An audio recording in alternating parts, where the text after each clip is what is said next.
Let's talk about one of my favorite passages in all the Bible, and I think it's because it tells us really why we are to share the gospel and why we are to make disciples. And I like to call this the call, because I think it is the call on our lives as followers of Christ. And it's 2 Corinthians 5:17 through 21.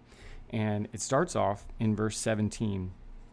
And it says that if anyone is in Christ, he's a new creature or a new creation. The old is gone, and look, the new has come. So what that means is anyone who is in Christ, they've been made new, that God has forgiven them of their sin nature and now recreated them. But this didn't just happen for no reason.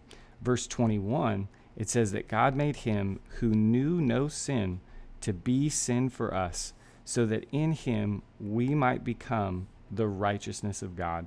I think this is one of the greatest gospel verses in all of the Bible, because it clearly tells us what happened is that God took our mess and he put it on Jesus on the cross.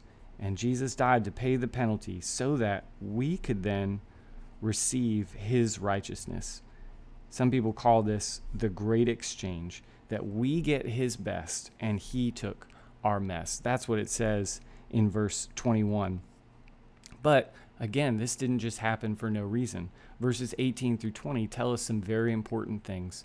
First, it says that we've been given the ministry of reconciliation, which means God's given us a job to do. He's given us the job to go and help people be reconciled to him. That's what ministry of reconciliation is. And that feels like a really big job. But the good news is, it also says that he gave us the message of reconciliation, which is the gospel, that he's entrusted us this message, that God made him who knew no sin to be sin for us, so that we might become the righteousness of God in him.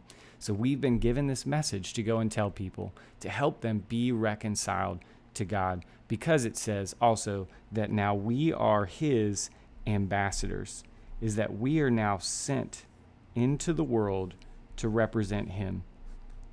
Because an ambassador is just a representative that lives in another place with the authority of the one who sent them.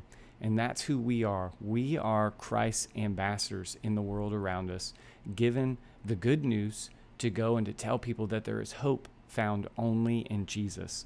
And this is our call. This is why we share the gospel. And this is why we make disciples, because it's who we are. That if we are in Christ, we are a new creation, so that we can be his ambassadors.